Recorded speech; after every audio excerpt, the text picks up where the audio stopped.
Hi y'all, it's Heather, Velvet and Finance Design. But several people ask me, how do you handle shipping? You might be brand new to like making wreaths, or you've been making wreaths for a while, you're just not selling them on Etsy because you're afraid of shipping.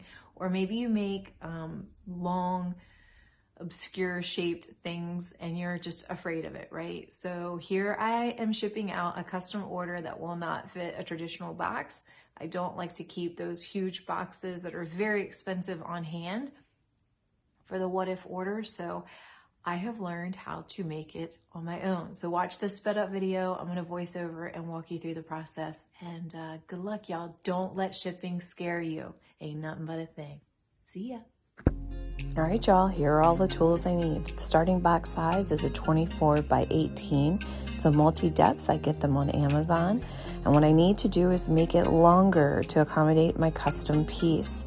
So what I do is I set the box up and I find the middle of both of the sides of the box. I get a spare box that I have usually gotten supplies or something in, and I take the side panels from that to make the extender. I simply just use tape to tape it, and I always tape measure to make sure that I am getting the box size that I need for my finished product. Once I pre-build the sides and just have everything taped together, I simply set the box up as normal. And remember, it's multi-depth. That is your money saver, and shipping space is money. So if you can make that box smaller, you will save money on shipping to your customer. I'm very liberal with the tape. I want to make sure that this box is sealed so that no dust or water gets into what I have packed inside of it. So I tape every edge and seal.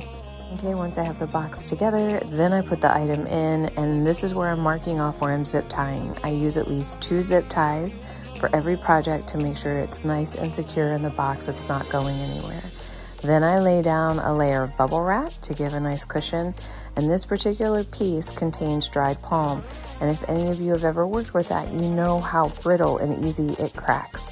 So to be really sure, I am packing so much bubble tape and air pockets to make sure that this arrives safely. Then I also pack every loop of every bow with tissue paper to keep it nice and fluffed during shipping. Every box gets a wreath care card, an info card, and a thank you card from me.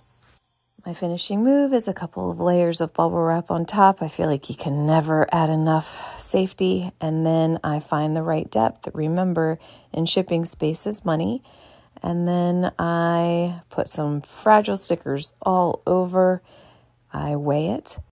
I measure it, and I use that information to plug into Parcel Path, and that's how I make my shipping labels, y'all. So there you have it. Shipping is not that scary. I hope to see you do it. Follow me for more.